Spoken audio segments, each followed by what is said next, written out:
কিয়ামতের দিন সবারই হাসরের ময়দানে দাঁড়াইতে হবে। প্রথম ঘাঁটি হবে কবর, এরপরে নামাজের হিসাব। নামাজের হিসাব যদি বান্দা দিতে পারো, প্রথম হিসাবের ভিতরে নামাজের হিসাব নেওয়া হবে। এই হিসাব যদি তুমি দিতে পারো বান্দা, তুমি সব ঘাঁটি পার হইতে পারবা। তবে যদি হিসাবের কাঠগড়ায় দাঁড়িয়ে যাও আর যদি হিসাব না দিতে পারো, সব বাহাদুরি বন্ধ হয়ে যাবে। কোনদিনই বলবে না বাহাদুরি চলবে। আল্লাহর আশিক সালেহ, ইয়াকুব, ইব্রাহিম, নূহ সব হলো আল্লাহ তাআলার আশিক, এমনকি সব হলো আল্লাহ তাআলার বন্ধু। আমাদের নবী হলো আল্লাহ তাআলার বন্ধু বা আশিক। তবে আল্লাহ বলেন এই মুহাম্মদ বাদে আর যারা নবীরা আছে, ইয়াকুব নবী, সালেহ নবী, ইব্রাহিম, নূহ, লূত, এরা সব হলো আমার আশিক। আর আমি আল্লাহ হলাম মুহাম্মাদের আশিক।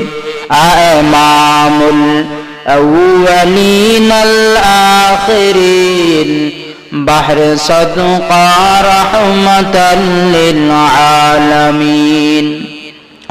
সব নবীরা হলো আমার আশিক, আর আমি আল্লাহ হলাম মুহাম্মাদের আশিক।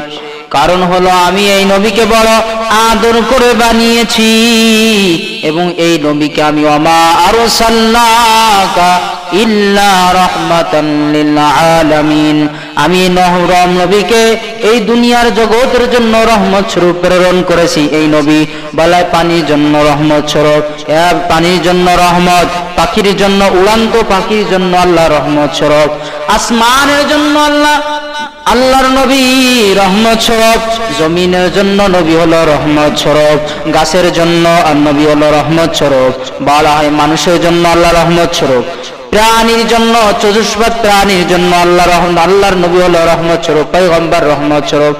সব বিষয়ে নবী হলো এই দুনিয়ার রহমত স্বরূপ। কেন রহমত স্বরূপ? এই নবী যখন দুনিয়াতে আসছেন, দুনিয়াতে আসার পর এমন একটা স্বরূপ, পুরো পৃথিবী সাক্ষ্য অর্থাৎ সাক্ষ্যকারী হয়ে গেছে। সমস্ত পৃথিবী সাক্ষী, সমস্ত ফিরে যাবেন।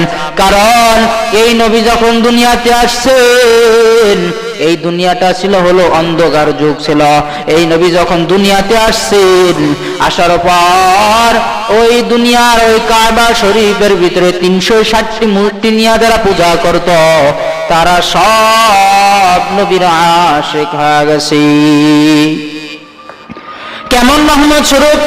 এই নবীকে যখন বুরাকের উপরে সওয়ার করে জান্নাত সফরের জন্য মেরাজের সফরের জন্য রওনা দিল।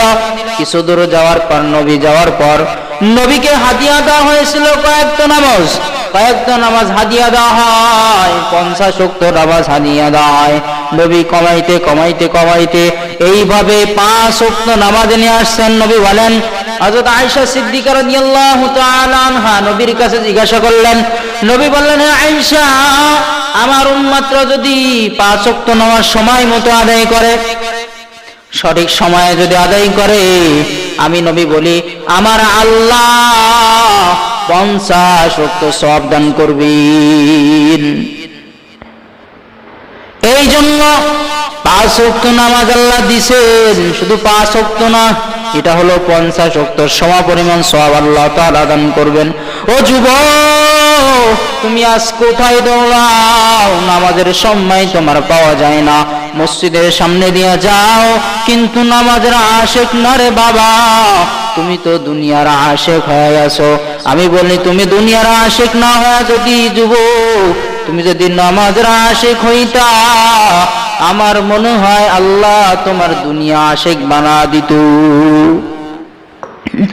কিয়ামতের দিন এই নবী যদি সুপারিশ পাইতে চাও, ও বাবা তুমি নামাজে আসো, নবীর আদর্শ মানো, দুনিয়ার আদর্শ বাদ দিয়া তুমি নবীর আদর্শ মানো, নবীর আদর্শ অনুযায়ী চলো। ও বান্দা, তুমি পাগল পারা হয়ে যাও, নবীর আশিক উপরে যদি চলতে পারো, আমি বলি দুনিয়ার তোমার কোনো বাধা আসবে না। আমরা তো সবাই বলি, আমি যদি এখানে বলি কারা কারা আল্লাহর ভয় করে, সবাই তো হাত তুলবে, হুজুর আমি আল্লাহকে ভয় করি।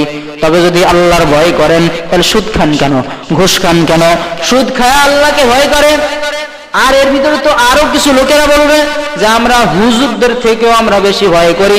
আমি বলি হ্যাঁ, তোমরা হুজুরদের থেকে ভয় করো, তবে তোমরা ভয় করার মতো ভয় করো না, তোমরা তো দুনিয়ার জন্য ভয় করো। এই জন্য ভয় করার মতো ভয় করতে হবে। ইয়া আইয়ুহাল্লাযীনা আমানুত্তাকুল্লাহ হাক্কা তুকাতি, ভয় করার মতো ভয় করো। এই জন্য ভয় করার নাম হলো তাকওয়া। ও বান্দা, নামাজের ভিতরে ভয় করে নামাজ পড়ো। হাদিসের ভিতরে জিব্রাইল নামে হাদিস আছে, উম্মুল হাদিস, হাদিসদের মা বলা হয় হাদিসে জিব্রাইল। এখানে হাদিসের ভিতরে বলা হয়, নবী বলেন তোমরা এমন ভাবে ইবাদত করো যেন কেমন যেন তুমি আল্লাহকে দেখতেছো। এটাও যদি না করো তাহলে তুমি যেন এমন ভাবে ইবাদত করো যেন আল্লাহ তোমাকে দেখতেছেন। বান্দারা যদি এইভাবে ইবাদত করত যে আল্লাহ আমাকে দেখে, আমি আল্লাহর সামনে নামাজ পড়তেছি, এইভাবে ইবাদত করলে আমি মনে করি কোনো বান্দা বেনামাজি হয়ে থাকতো না। কিয়ামতের দিন সবারই হাসরের ময়দানে দাঁড়াইতে হবে। প্রথম ঘাটি হবে কবর, এরপরে নামাজের হিসাব। নামাজের হিসাব যদি বান্দা দিতে পারো, প্রথম হিসাবের ভিতরে নামাজের হিসাব নেওয়া হবে। এই হিসাব যদি তুমি দিতে পারো বান্দা, তুমি সব ঘাটি পার হইতে পারবা। তবে যদি হিসাবের কাঠগড়ায় দাঁড়িয়ে যাও আর যদি হিসাব না দিতে পারো, সব বাহাদুরি বন্ধ হয়ে যাবে। কোনদিনই বলবে না বাহাদুরি চলবে না, টাকার বাহাদুরি চলবে না, ক্ষমতার বাহাদুরি চলবে না, সব বাহাদুরি বন্ধ হয়ে যাবে। সব বাহাদুরি বন্ধ হয়ে কিয়ামতের দিন আল্লাহ তাআলা আওয়াজ দিবেন, লিমানিল মুলকুল ইয়াউম লিল্লাহিল ওয়াহিদিল কাহ্হার। ওই দিনের রাজত্ব কারা? আজকে তারা রাজত্ব দেখাও। কিন্তু কোন রাজত্ব চলবে না, টাকার রাজত্ব চলবে না, গাড়ির রাজত্ব চলবে না, বাড়ির রাজত্ব চলবে না, সব রাজত্ব মালিকেরই চলবে। ওই রাজত্ব, ক্ষমতার রাজত্ব চলবে না, কোন রাজত্ব চলবে না, সব রাজত্ব হবে ওই দিন হবে আল্লাহ। এই জন্য ওই আশিক দ্বারা বলবে আমতাজুল ইয়াউমা আইয়ুহাল মুজরিমুন, এই পাপিষ্ঠরা মুমিনদের থেকে আলাদা হয়ে যা, আর সব গুনাহগারেরা আলাদা হয়ে যাবে। আল্লাহ ওই সময় আওয়াজ দিবেন, আওয়াজ দিয়া বলবেন এই গুনাহগারদের ধর, এদের ধরা ধরা জাহান্নামে নিক্ষেপ কর, মাথা নিচে মুদিয়া পাও ফর্মন করিয়া জান্নাতের ভিতরে নিক্ষেপ করবে। ও বাবা, দুনিয়ার আগুন সইতে পারে না, আর আখিরাতের আগুন তো দ্বিগুণ আগুন হবে, কেমনে সহ্য করবা রে বাবা? এই জন্য দুনিয়ার আগুন থেকে বাঁচতে পারলেও আখিরাতের আগুন থেকে বাঁচতে পারবা না। এই জন্য বাবা ওই কিয়ামতের দিন আল্লাহ সব ধরা ধরা জাহান্নামে দিয়া দিবে, শুধু মুমিনরাই বাকি থাকবে। এরপরে কিয়ামতের দিন ওই জাহান্নামের ভিতরে এমন একটা আওয়াজ 100,000 বছর চিল্লাতে থাকবে, পানি পানি বনিয়া। আল্লাহ তাআলা শুনতে পাইবেন না, ফেরেশতারাও কোনো শুনতে পাইবে না, শুনতে পাইবে কিন্তু তারা সাড়া দিবে না, তারা আওয়াজ দিবে না।